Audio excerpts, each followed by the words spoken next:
Viens, suis-moi, trouve à ma croix un peuple affranchi. Viens, suis-moi, laisse-moi porter tes peines, tes soucis. Suis mes pas, rêve avec moi ta nouvelle. Shalom, bien-aimés dans le Seigneur. Aujourd'hui, nous sommes mercredi et comme tous les mercredis depuis quelque temps, nous sondons les Écritures.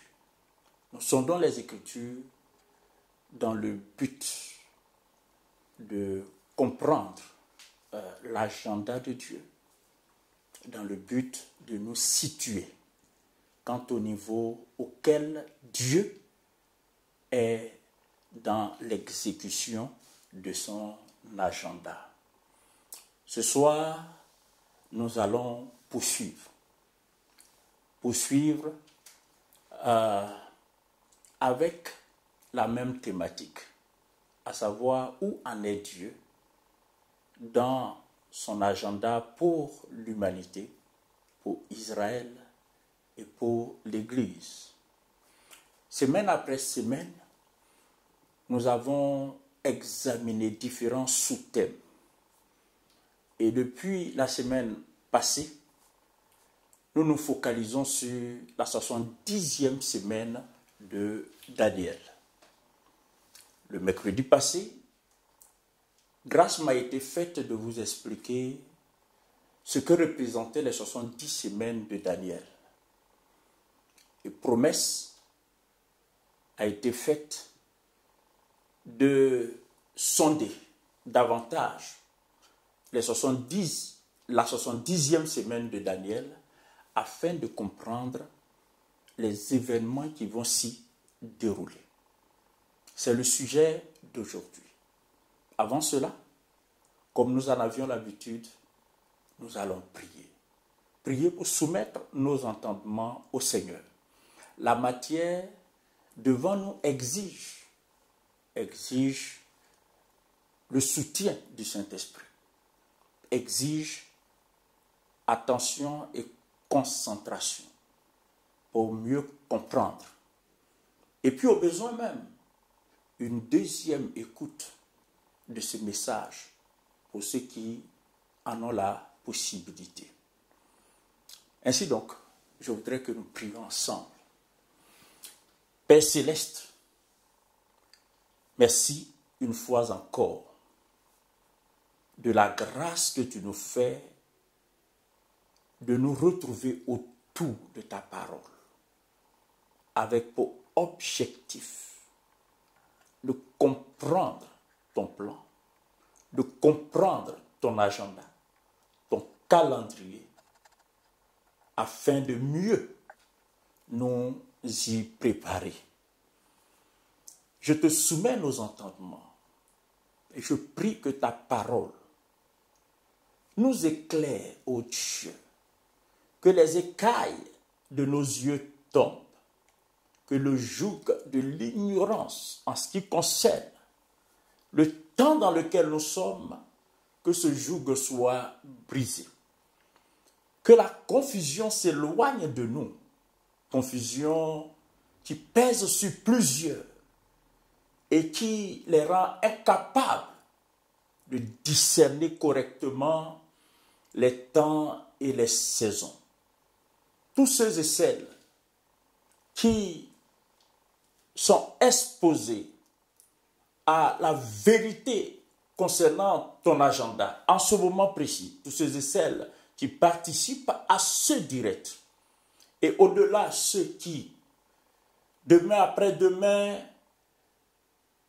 verront ce direct, Seigneur, et je prie aussi pour ceux qui sont très loin jusqu'au bout du monde, sur quelque continent que ce soit, que tu utilises cette parole pour nous enrichir, pour nous éclairer, pour nous aider à nous préparer et à avancer, Seigneur, avec toi dans ton plan.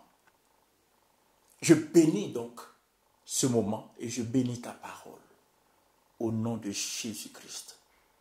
Amen. Bien-aimés, comme je le disais plus haut, le mercredi passé, il a été question de la 70e semaine de Daniel. Aujourd'hui encore, il sera toujours question de la 70e, autant pour moi, semaine de Daniel. Cependant, la différence, c'est qu'aujourd'hui, nous allons entrer dans cette 70e semaine. Souvenez-vous, la 70e semaine de Daniel est appelée aussi la période de la grande tribulation. Parce que ça va être un moment de trouble, un moment de douleur, un moment de calamité, un moment de détresse indescriptible, un moment de douleur que le monde n'a jamais connu. Ce soir, je prie que l'Esprit de Dieu nous conduise, que nous soyons sous la houlette du divin enseignant, le Saint-Esprit, afin que nous puissions comprendre qu'est-ce qui va se passer dans la 70e semaine ou pendant la période de la grande tribulation. Souvenez-vous, la 70e semaine correspond à 7 années. Et ces 7 années correspondent aux 7 dernières années de la dispensation de la grâce. De la dispensation de la grâce. Avant d'aller plus loin, je voudrais vous inviter à lire avec moi Daniel chapitre 9 à partir du verset 24 jusqu'au verset 27. 70 semaines ont été fixées sur ton peuple et sur ta ville sainte pour faire cesser les transgressions et mettre fin au péché, pour expier l'iniquité et amener la justice éternelle, pour sceller la vision et le prophète, et pour oindre le saint des saints. Sache-le donc et comprends, depuis le moment où la parole a annoncé que Jérusalem sera rebâtie jusqu'à loin, au conducteur, il y a 7 semaines et 62 semaines. Les places et les fossés seront rétablis, mais en des temps fâcheux. Après les 62 semaines, un oint sera retranché. Il n'aura pas de successeur. Le peuple d'un chef qui viendra détruira la ville et le sanctuaire. Et sa fin arrivera comme par une inondation. Il est arrêté que les dévastations dureront jusqu'au terme de la guerre. Verset 27. Il fera une solide alliance avec plusieurs pour une semaine. Et durant la moitié de la semaine, il fera cesser le sacrifice et l'offrande. Le dévastateur commettra les choses les plus abominables jusqu'à ce que la ruine et ce qui a été résolu fondent sur le dévastateur. Que Dieu bénisse sa parole. Je voudrais rappeler, chers frères, chères sœurs, chers amis, que l'histoire de l'humanité, du point de vue 1 de la chronologie biblique et 2 de l'agenda de Dieu, est prévue pour se dérouler sur une période de 7000 ans. Je répète, l'histoire de l'humanité est prévue pour se dérouler sur une période globale de 7000 ans. Dans ces 7000 ans sont compris les 1000 ans du règne messianique. Il faut savoir que les 7000 ans, je suis dans un rappel, donc ceux qui ont eu l'occasion de suivre les directs précédents savent de quoi je parle. Donc je disais que les 7000 ans correspondent aux 7 premiers jours mentionnés dans le livre de la Genèse. Souvenez-vous qu'en Genèse, chapitre 1, Dieu a créé les cieux et la terre. Dieu a créé tout ce que nous voyons aujourd'hui. Et tout cela, Dieu l'a fait en 6 jours. En 6 jours. Et le 7e jour, Dieu s'est reposé. J'attire votre attention sur le fait que l'homme a été créé le 6e jour. J'insiste là-dessus parce que dans les prochains enseignements, j'établirai une concordance entre ce 6e jour et la 6e dispensation, qui est aussi, à juste titre, la dispensation de la grâce. Ainsi donc,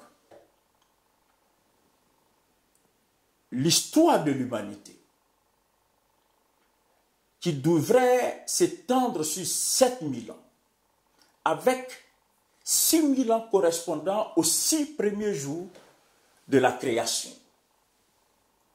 Le 7e jour, en Genèse chapitre 2, et au verset 1, donc le 7e jour, en Genèse 2, verset 1,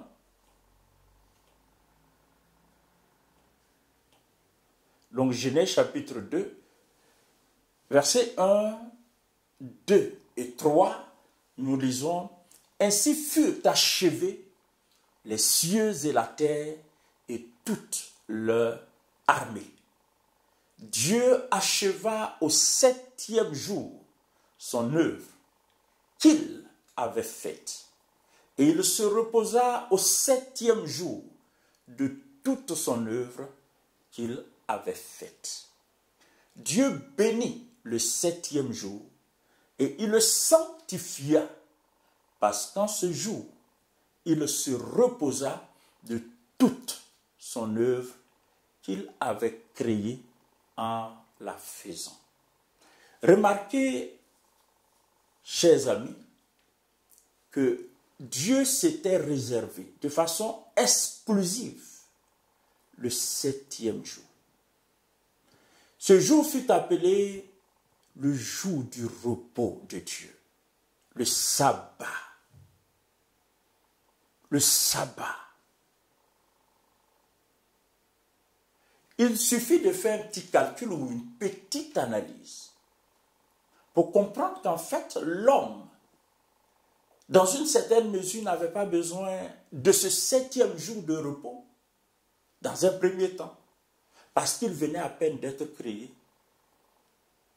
et il n'avait pas encore travaillé. Mes amis,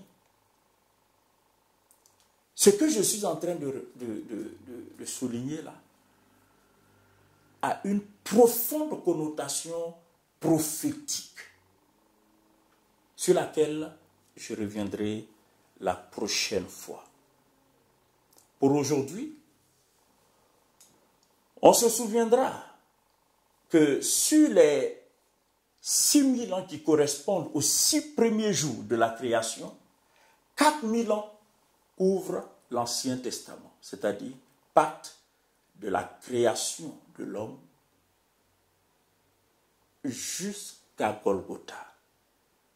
Donc 4000 ans couvrent la période de l'Ancien Testament. Or, si nous enlevons les 1000 ans du règne messianique, des 7000 ans, nous avons les 6000 ans qui sont prévus pour prendre fin à la fin de la dispensation de la grâce. Les 6000 ans sont prévus pour prendre fin à la fin de la dispensation de la grâce. Nous avons vu, conformément à la prophétie d'Osée, Osée chapitre 6, versets 1 et 2, nous lisons donc Osée chapitre 6,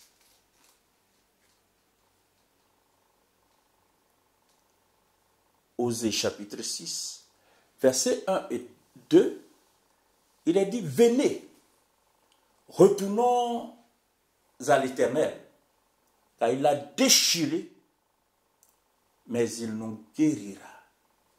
Il a frappé, mais il bandera nos plaies. Il rendra la vie dans 2 jours. Il nous rendra la vie dans 2 jours. Le 3e jour, il nous relèvera et nous vivrons devant lui. Nous avons vu la répartition de ces 3 jours. Les 2 premiers jours groupés correspondent aux 2000 ans alloués à la dispensation de la grâce. Et le 3e jour, qui est décalé un tant soit peu dans la rédaction, dans la rhétorique employée, ce 3e jour correspond aux 1000 ans du règne messianique. Ce sont des choses qui paraissent simples, mais dont la compréhension aide à assimiler l'agenda de Dieu dans ses détails. C'est pour cette raison que je me plais à insister là-dessus. Car sachez-le, le but de ces enseignements, que ce soit celui d'aujourd'hui, comme les enseignements précédents et ceux à venir, l'objectif, c'est notre instruction. C'est notre instruction. Rien ne me dérange d'aller pas à pas. Parce que le but est que toi qui m'écoutes, tu puisses comprendre. Tu puisses comprendre. On ne peut vivre pleinement que ce qu'on a compris. Et si, jusqu'à ce qu'on comprenne quelque chose, on ne peut pas expliquer cela à quelqu'un d'autre. Je souhaite que tout ce qui se dit, tout ce que nous sommes en train de voir, vous aide à comprendre l'agenda de Dieu. En fait, la Bible dit que la foi vient de ce qu'on entend. Et ce qu'on entend vient de la parole de Dieu. C'est de par ce que nous entendons, comprenons, assimilons, que notre foi grandit. Notre foi en la parole, notre foi en Dieu, non seulement elle grandit, mais elle devient solide. Elle devient forte. Enfin, quand nous comprenons la parole, quand nous comprenons ces choses, rien que la compréhension de ces choses nous met à l'abri de la séduction, Parce que vous savez, les ignorants, on les séduit facilement. Donc j'étais en train de dire que la prophétie d'Osée nous éclaire quant à la répartition des 3000 ans sur les 7000 par rapport aux 4000 ans qui sont déjà derrière nous. Les 4000 ans qui couvrent la période qui part de la Genèse jusqu'à la croix. C'est un rappel de la Genèse jusqu'à la croix. Il s'est déroulé 4000 ans. 4000 ans. La deuxième série, dans le découpage, la deuxième série, c'est les 2000 ans de la grâce. Et les 2000 ans de la grâce commencent avec Golgotha et l'effusion du Saint-Esprit. Pour prendre fin, n'est-ce pas, à la veille de l'établissement du règne de 1000 ans. C'est clair dans l'esprit de chacun de nous. Je voudrais, avant d'aller plus loin, vous donner un texte biblique qui, de mon point de vue, est une démonstration de l'harmonie de la parole de Dieu. Je venais de vous expliquer que sur les 7000 ans alloués à l'histoire de l'humanité, avant l'entrée dans l'éternité, sur les 7000 ans alloués à l'histoire de l'humanité, 4000 ans couvrent l'Ancien Testament, 2000 ans couvrent la période de la grâce et 1000 ans sont réservés pour le règne messianique. C'est clair. Il y a un élément dans la Bible que j'ai découvert et qui est un indice chronologique qui éclaire ce que je viens de dire. Prenons Exode. Exode. Donc, Exode chapitre 12.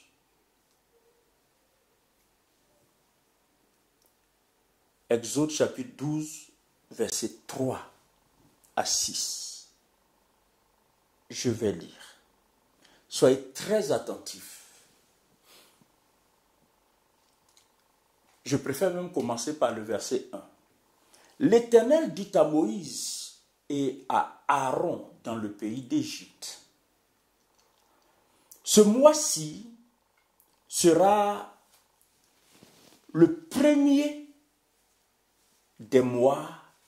Il sera pour vous le premier des mois de l'année.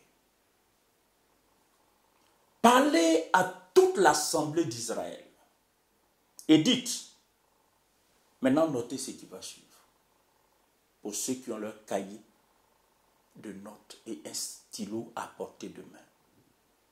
Il est dit, parlez à toute l'assemblée d'Israël et dites, le 10e jour de ce mois, notez bien, le 10e jour de ce mois, on prendra un agneau pour chaque famille, un agneau pour chaque maison. Si la maison est trop peu nombreuse pour un agneau, on le prendra avec son plus proche voisin, selon le nombre de personnes. Vous compterez pour cet agneau d'après ce que chacun peut manger. Verset 6. Vous le garderez. Notez cela. Vous le garderez jusqu'au 14e jour de ce mois. Et toute l'assemblée d'Israël l'immolera entre les deux soirs. Mes amis, Je ne sais pas si vous avez découvert, à travers ces quelques versets, la sagesse, la beauté, la sublimité de la parole de Dieu. L'agneau dont le sang devrait préserver les enfants d'Israël de la mort, cet agneau devrait être apprêté le 10 du mois. Mais il ne devrait pas être immolé, il devrait être apprêté le 10 du mois. Et pour être immolé, le 14.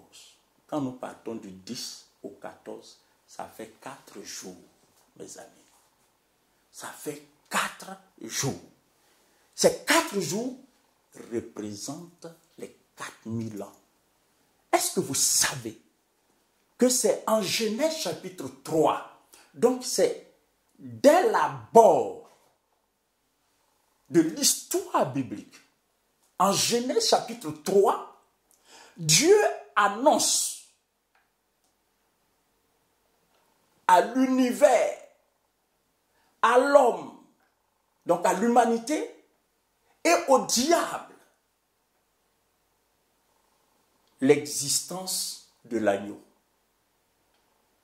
Dans cette fabuleuse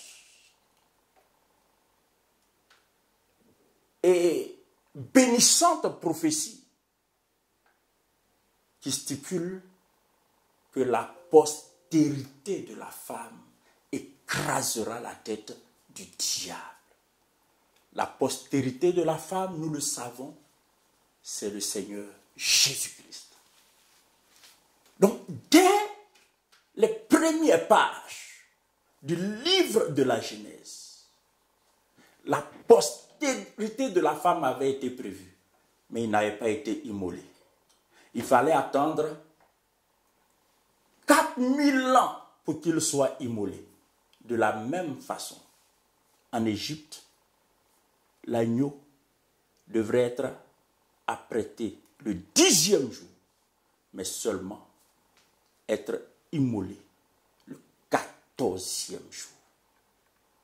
Nous sommes là dans ce que j'appelle l'harmonie de la parole de Dieu, la concordance dans l'écriture sainte. Donc, c'est une preuve qui vient attester qu'effectivement, Dieu avait réservé à l'Ancien Testament, qui représentait l'ombre des choses à venir. Dieu avait alloué à l'Ancien Testament 4000 ans. Et dans l'agenda de Dieu, il avait été prévu qu'au terme des 4000 ans, l'agneau devrait être immolé. Ce qui s'est passé en Égypte était une préfiguration de ce que Dieu avait envisagé de faire depuis l'éternité quand il fixait son agenda. Là où tu es maintenant, de là où tu suis ce direct, si tu peux le faire sans gêner ton voisinage, je voudrais que tu acclames le Seigneur. Que tu acclames le Seigneur. Que tu acclames le Seigneur pour la sagesse qui se dégage de sa parole, pour l'harmonie qui se dégage de sa parole, pour la beauté qui se dégage de sa parole, et aussi pour l'intégrité de sa parole. Ainsi donc, 4000 ans étaient réservés. Mais vous voyez, ces choses sont disséminées dans la Bible. Souvenez-vous, je vous ai dit que la Bible est un puzzle géant dont les pièces sont disséminées partout dans la Bible. Avec la grâce de Dieu, sous le mandat du Saint-Esprit, Dieu nous permet de ressortir les différentes pièces pour reconstituer le puzzle. Ceux qui n'y parviennent pas trouvent que la Bible est hermétique, difficile à comprendre, inaccessible aux esprits simples. Ce n'est pas vrai. Ce n'est pas vrai. Je sais qu'il faut de la concentration. Il faut de l'attention. Il faut de la passion. Et il faut aussi avoir un cœur circoncis. Un cœur où le Saint-Esprit règne déjà pour accéder au trésor de la parole. J'en suis bien conscient. Mais de là à dire que la parole est inaccessible, c'est aller trop loin dans son jugement. Bien-aimés, tel que répartis, les 7000 ans de l'histoire de l'humanité, je crois, sont très bien compris. Rappelez-vous, les 4000 ans ont pris fin à Golgotha. Et à la fin des 4000 ans, la dispensation de la grâce a débuté. Elle a débuté pour prendre fin 2000 ans après. Sauf que, sur la dispensation de la grâce, Dieu a fait une ponction de 7 ans. Cette ponction de 7 ans représente la 70e semaine de Daniel. Qu'est-ce que cela veut dire? Cela veut dire simplement que Dieu dans sa sagesse, Dieu dans sa compassion, Dieu dans son infini amour a fait en sorte que la dispensation de la grâce soit aussi bien pour les païens que pour Israël.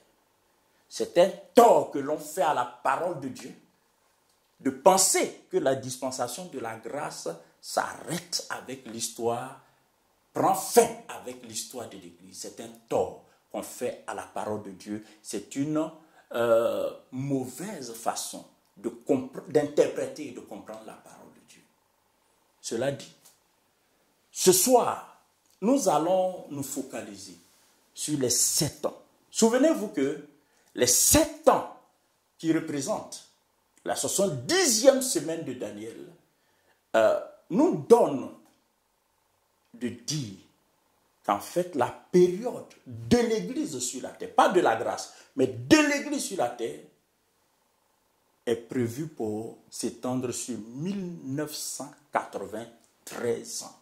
Ce sont des chiffres que je n'invente pas. Ce sont des chiffres qui sont obtenus à partir de calculs simples. Il n'est pas nécessaire d'être un sachant ou un savant pour faire ces calculs. Je ne serais pas moi-même capable de les faire parce que je ne me considère pas comme tel. Bien-aimés, ce soir, nous allons nous focaliser pour le temps qui nous reste. Ce rappel me paraissait nécessaire pour que nous puissions être disposés, nous puissions nous disposer à suivre la suite.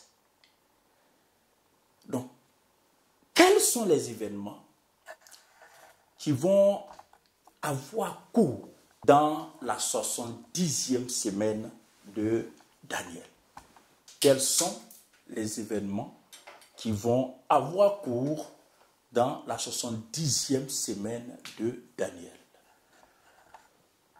La première chose, après l'enlèvement, notez, après l'enlèvement commencera la 70e semaine de Daniel, qui est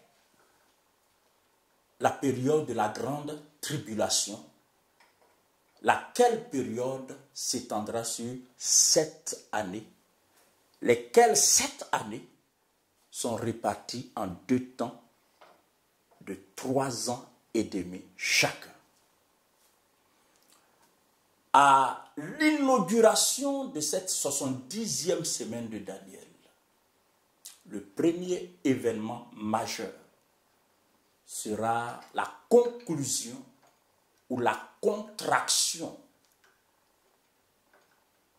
ou la signature d'un pacte, d'une alliance entre Israël et l'Antéchrist.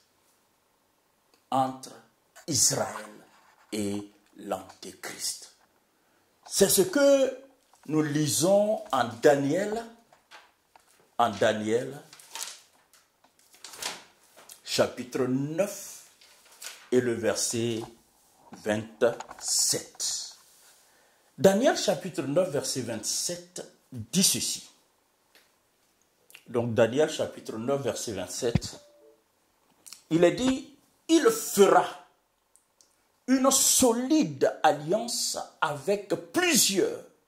Il, c'est l'Antéchrist, une solide alliance avec plusieurs pour une semaine. Vous notez bien pour une semaine, cette semaine, c'est un septénaire. Donc, un cycle de 7 ans. Donc, 7 ans.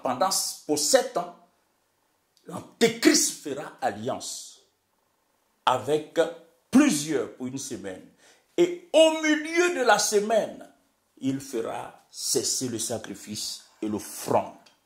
Donc, à l'entame de la période de la grande tribulation, à l'entrée, donc au seuil même de la 70e semaine, l'Antéchrist fera alliance avec Israël. L'Antéchrist, j'aurai l'occasion de revenir, je ferai une étude spéciale sur ce personnage qui va occuper la scène mondiale très bientôt. Il sera le président du monde. Il faut que une étude spéciale lui soit réservée pour que vous et moi, nous puissions comprendre son identité et savoir comment aider nos parents afin que, aussi longtemps que cela sera possible, qu'ils échappent au totalitarisme, à la dictature qui va s'abattre très bientôt sur le monde. Les indices sont là déjà.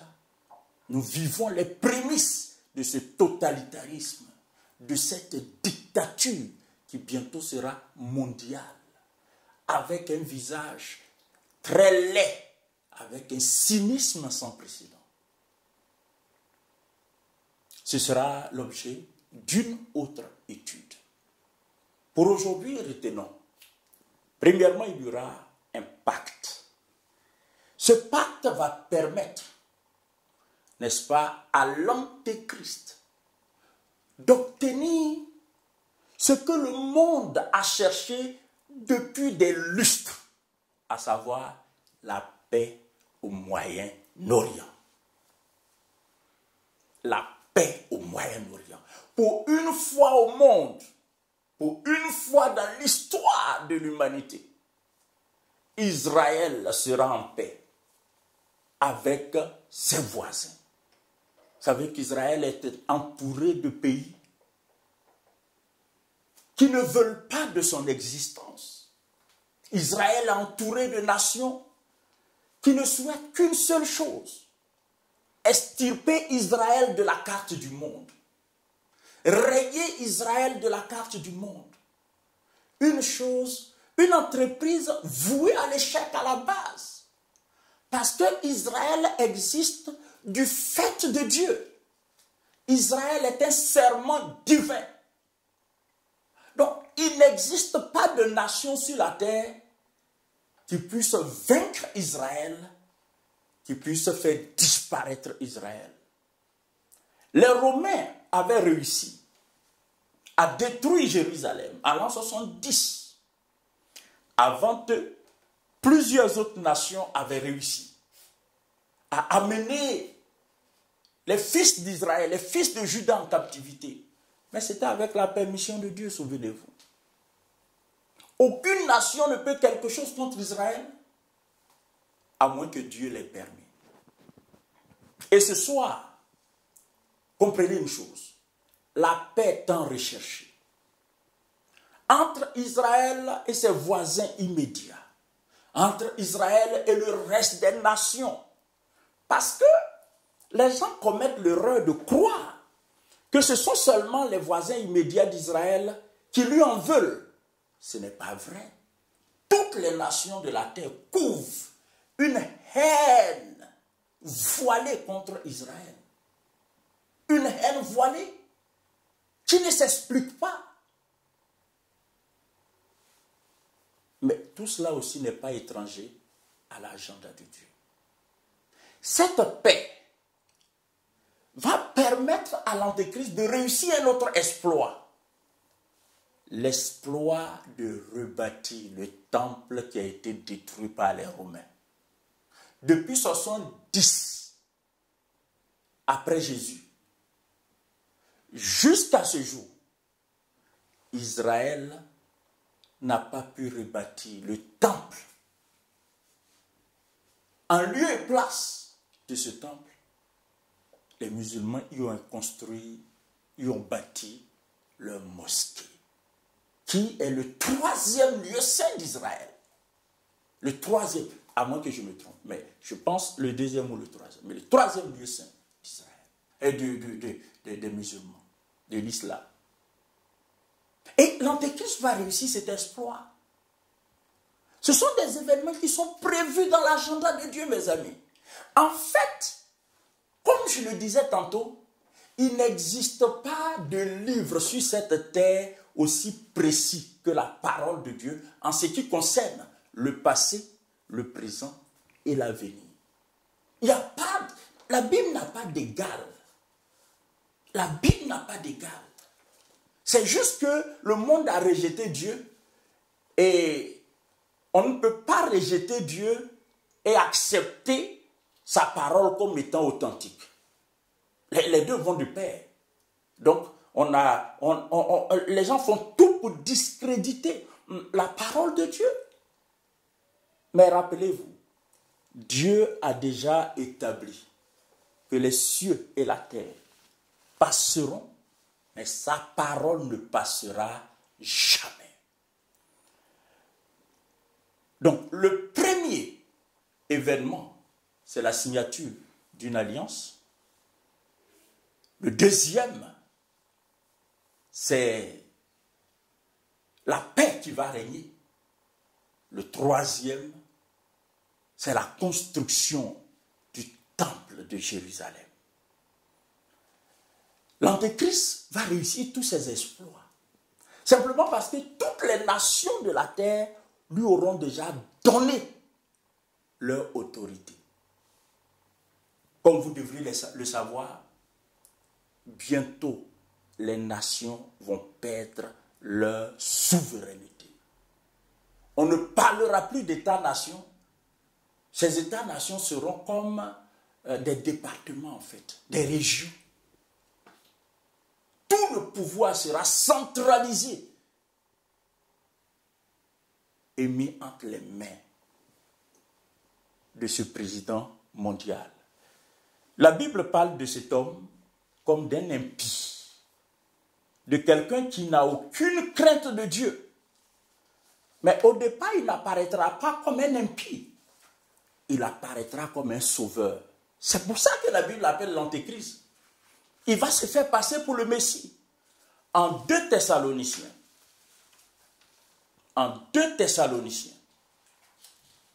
chapitre 2, à partir du verset 10. Donc 2 Thessaloniciens, chapitre 2. Donc 2 Thessaloniciens, voilà. Chapitre 2, et du verset 1 à 10. Je lis. Pour ce qui concerne l'avènement, ne confondez pas l'avènement du Seigneur et l'enlèvement. L'avènement, c'est le retour du Seigneur.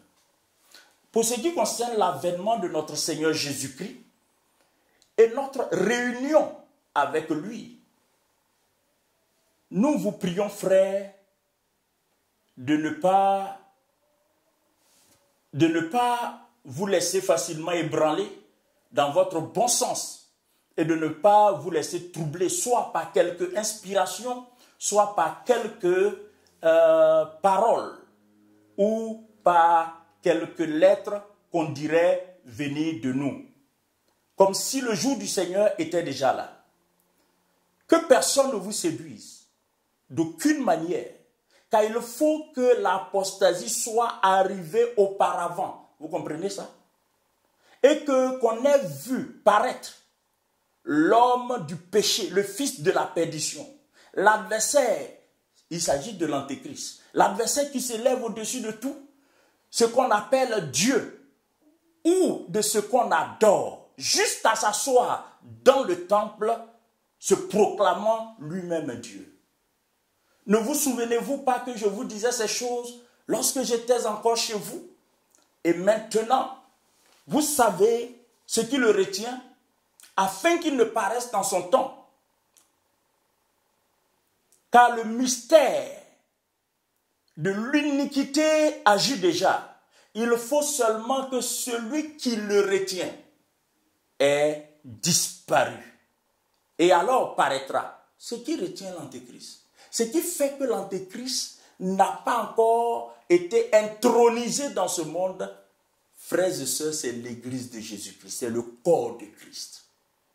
C'est le Saint-Esprit dans l'église. Quand l'église sera enlevée, il n'y aura plus d'obstacle à l'intronisation de l'antéchrist. Aujourd'hui, nos prières perturbent l'agenda des sorciers, l'agenda des puissances occultes, l'agenda de l'élite, l'agenda de l'oligarchie satanique. Nos prières les perturbent. Ils le savent, ils ne le reconnaîtront pas, mais notre présence perturbe.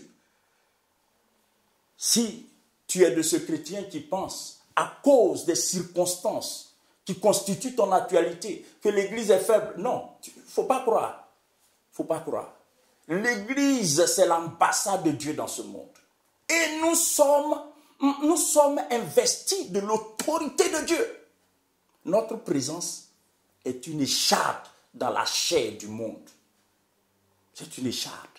Le monde veut se débarrasser de nous, mais bientôt, ce ne sera pas au monde de se débarrasser de nous, mais c'est le Seigneur qui viendra prendre son église. Dès que l'église sera partie, l'antéchrist, la Bible dit, alors, verset 8, paraîtra l'impie que le Seigneur Jésus détruira par le souffle de sa bouche et qu'il anéantira avec l'éclat de son avènement.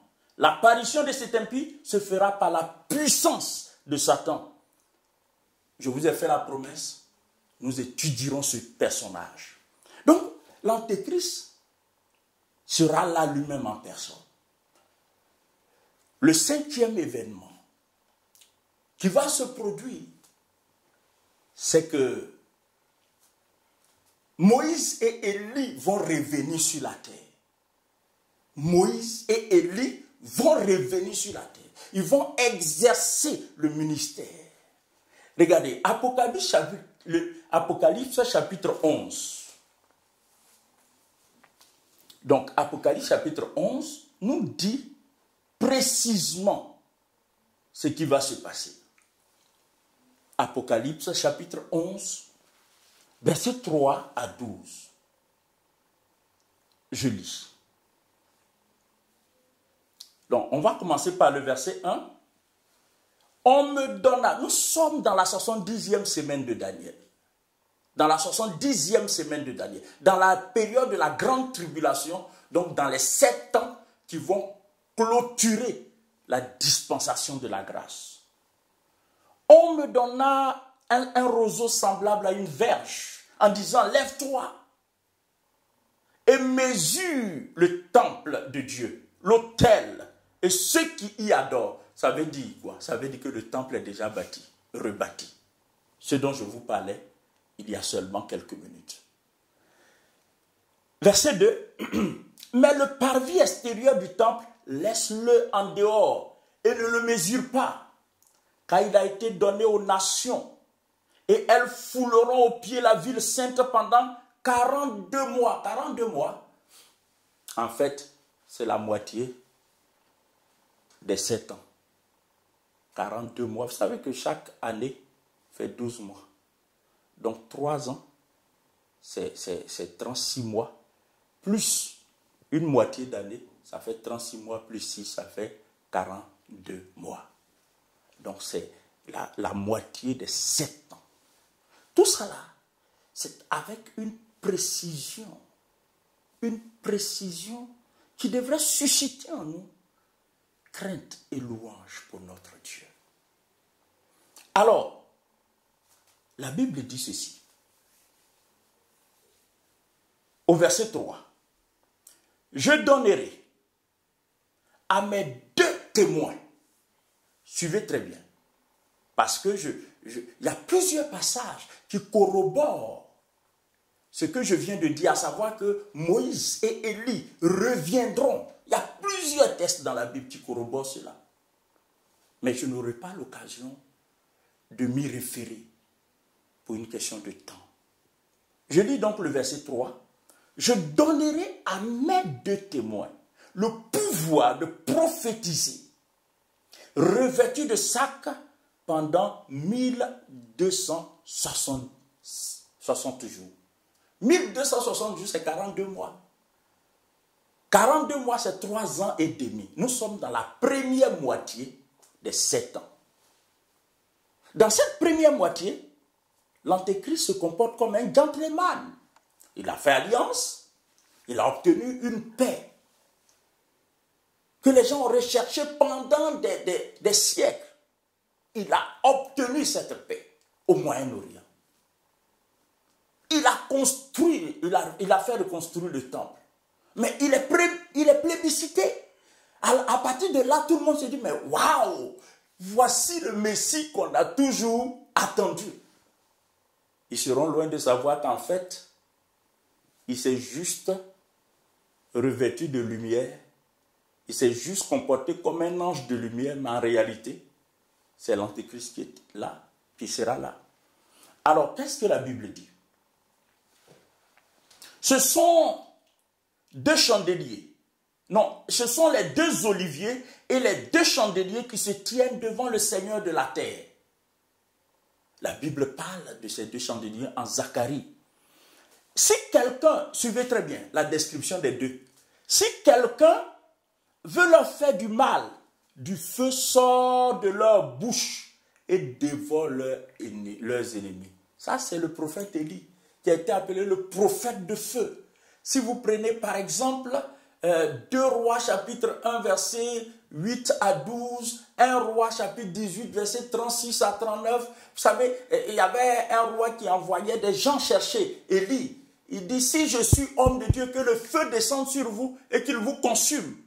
Et ça arrivait exactement comme ça. Donc ici, c'est une allusion claire au ministère prophétique d'Élie. Quand vous lisez l'Ancien Testament, le dernier livre de l'Ancien Testament, le livre de Malachie, il est question d'Élie qui doit revenir. Est-ce que vous comprenez? Donc en fait, tout cela démontre de façon évidente l'authenticité de la parole de Dieu. Et cette authenticité nous renvoie à son auteur qui est Dieu lui-même. Qui est Dieu lui-même.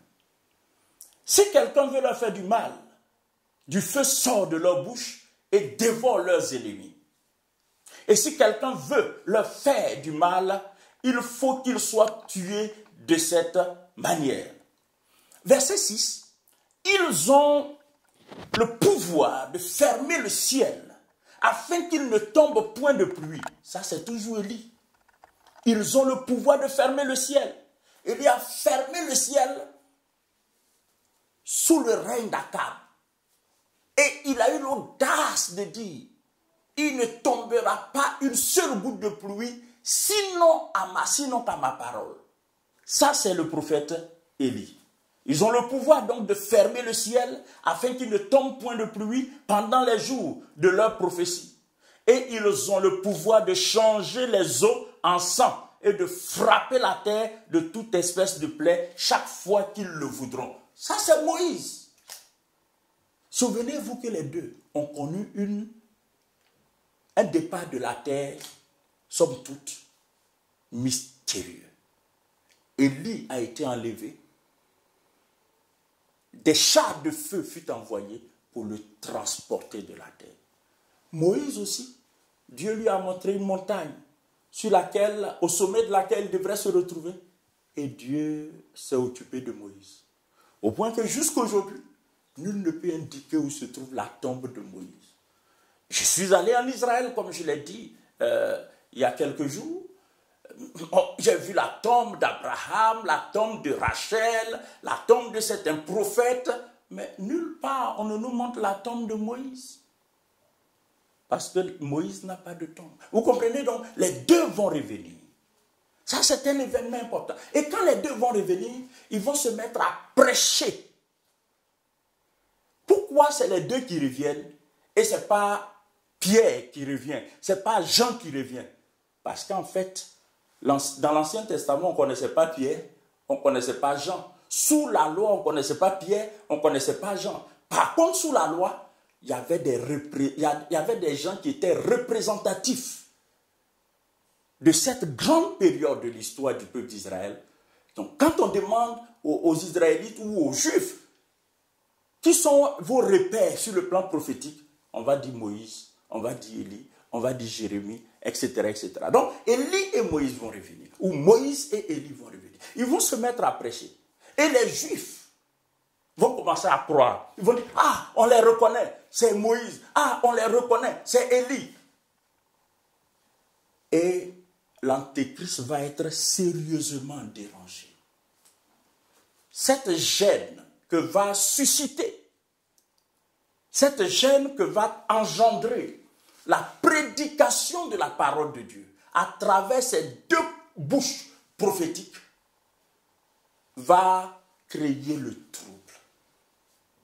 Et comme l'Antéchrist reste l'Antéchrist, malgré le masque du gentleman, malgré le masque du faiseur de paix, du grand médiateur qu'il a laissé croire qu'il était, la parole de Dieu proclamée avec deux oins, par deux oins, va le déranger à un point qu'il va sortir, n'est-ce pas, de ses gongs, et il va faire tomber le masque qu'il portait.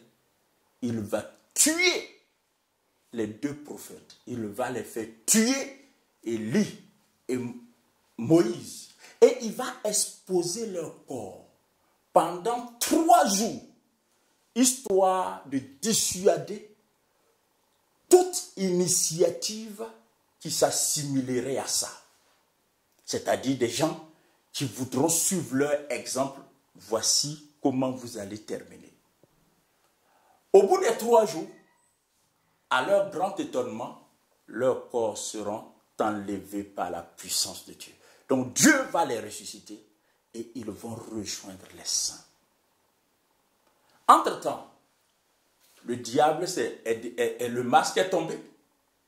Et les Juifs découvrent, mais attends, si c'est lui le Fils de Dieu, si c'est lui le Messie, il ne peut pas combattre Moïse, il ne peut pas combattre Élie. Donc, le masque étant tombé, c'est fini. La paix, la paix apparente qui avait régné va être définitivement troublée. L'Antéchrist va pourchasser les Juifs et tous ceux qui croiront au vrai Dieu. Dans l'entretemps, Satan sera chassé du ciel.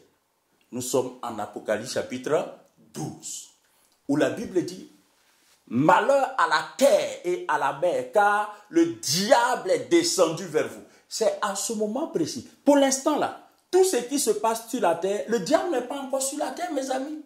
Il n'est pas encore là sur la terre.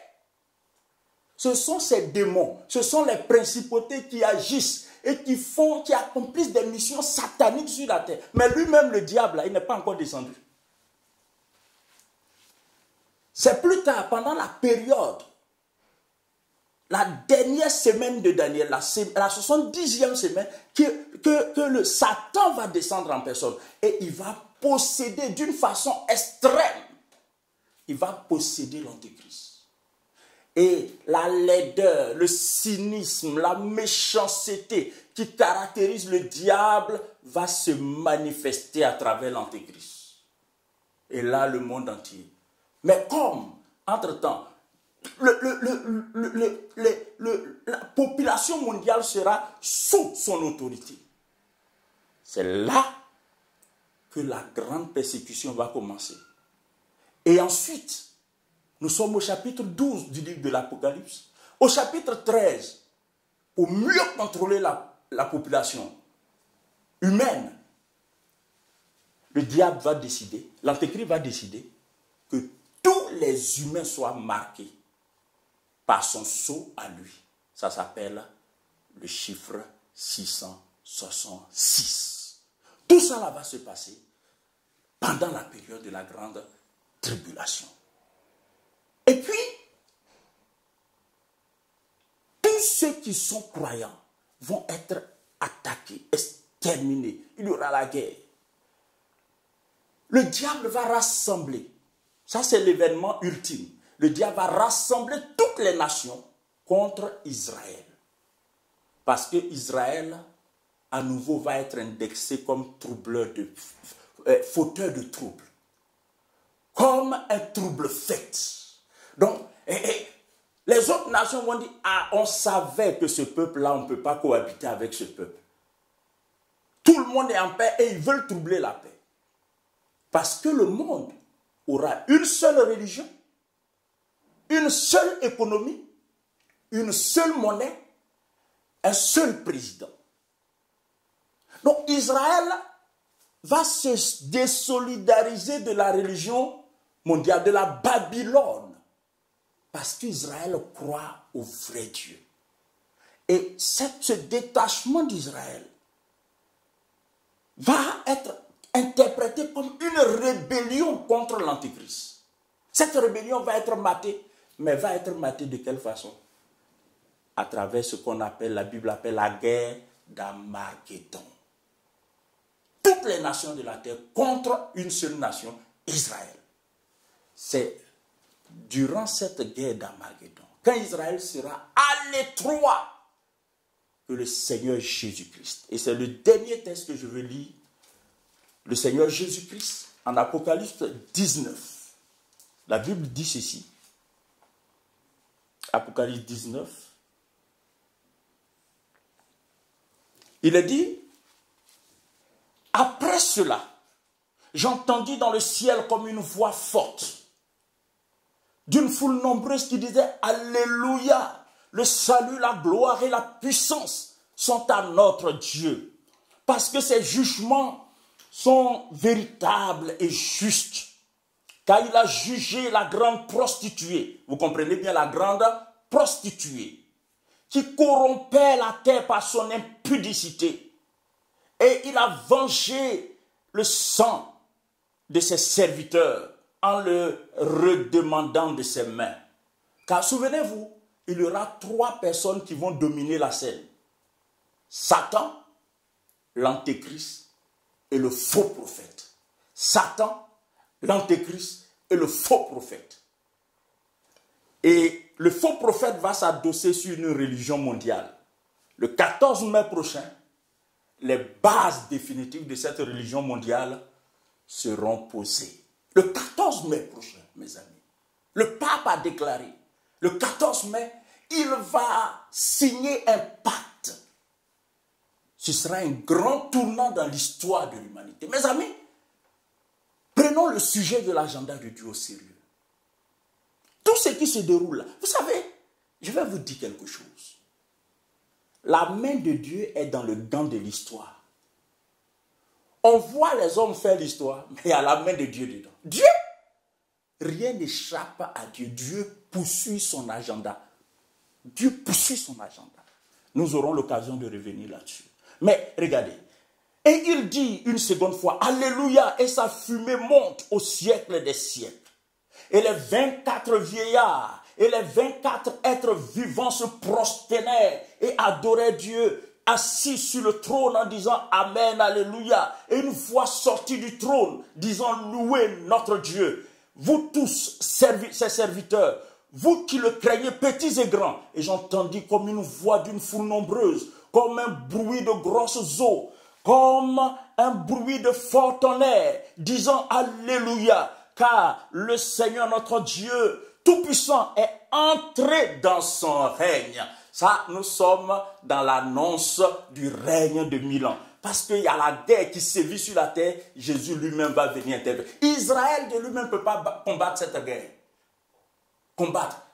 J'avais beaucoup de choses à dire à ce sujet, mais écoutez. Il dit, réjouissons-nous et soyons dans l'allégresse et donnons-lui gloire, car les noces de l'agneau sont venues et son épouse s'est préparée, et il lui a été donné de se revêtir d'un fin lin, etc., etc. Et puis,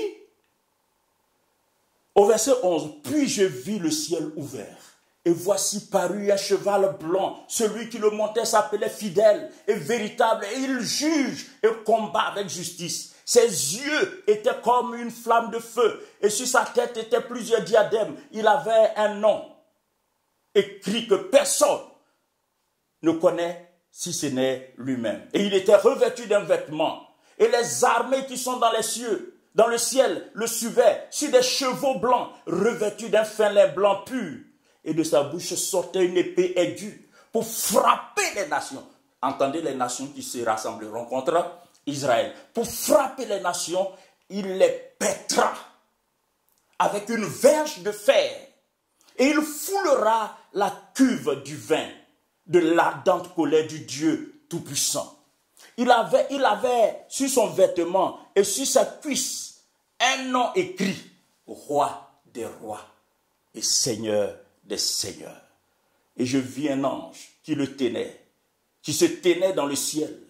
Il cria d'une voix forte, disant à tous les oiseaux qui volaient par le milieu du ciel, venez et rassemblez-vous pour le grand festin, parce qu'il va y avoir tellement de cadavres qu'aucune démarche, aucune entreprise, aucune initiative humaine ne pourra les inhumer. Ce n'est pas possible. Afin de manger la chair des rois, la chair des chefs militaires, la chair des puissants, la chair des chevaux, la chair de ceux qui les montent, la chair. Le diable est en train de tromper l'oligarchie. Le diable est en train de tromper les gens qui gouvernent ce monde en se faisant croire en se faisant passer pour Dieu. Mais le dernier mot appartient à l'Éternel des armées. Le dernier mot appartient au Seigneur Jésus-Christ. Mes amis, en tant qu'Église, peu importe ce qui se passe, nous avons choisi la bonne part. Notre règne n'est pas dans ce monde, mais ce monde est sur le point d'être détruit. Et je vis, n'est-ce pas, je vis la bête et les rois de la terre et leurs armées rassemblées pour faire la guerre à celui qui était assis sur le cheval et à son armée. Et la bête fut prise, et avec elle le faux prophète, qui avait fait devant elle les prodiges. La bête, c'est l'Antéchrist. Et le faux prophète, les prodiges par lesquels il avait séduit ceux qui avaient pris la marque de la bête et avaient adoré son image. Ils furent tous jetés dans les tanks ardents de feu. Et les autres furent tués par l'épée qui sortait de leur bouche, etc., etc.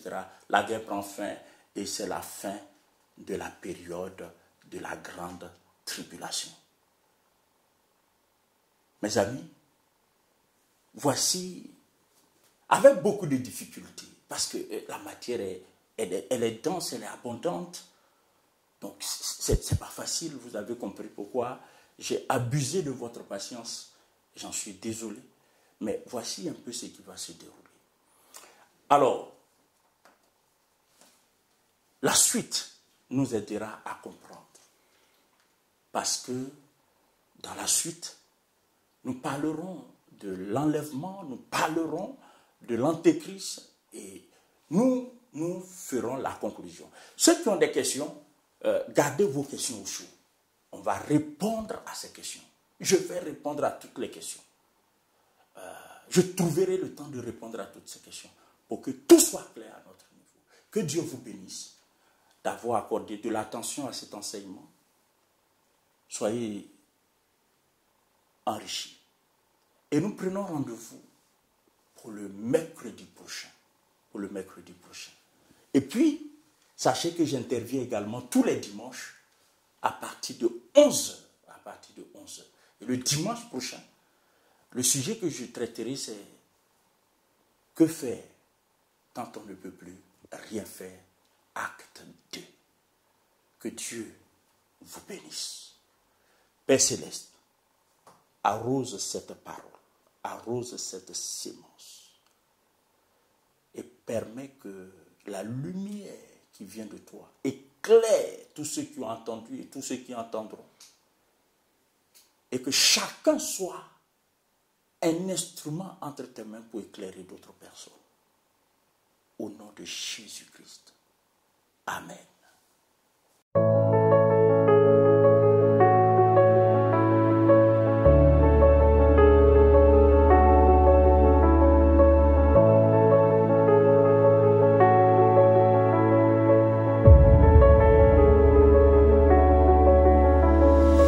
Viens, suis-moi, trouve à ma croix un peuple affranchi.